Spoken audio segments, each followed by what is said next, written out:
長年癖毛に悩んできた。朝になるとまた出てくるうねり。どうせ私の髪は綺麗にならないって諦めてませんか？その毎日そろそろ終わりにしませんか？本当の髪質改善はトリートメントだけじゃない。髪の芯から整えて内側から潤す。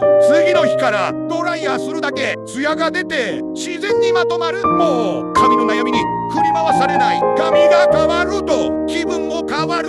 鏡を見るのがちょっと楽しくなる。人に会うのが楽しみになる。今日いいね、そう言われる髪へ自分の髪を好きになれる。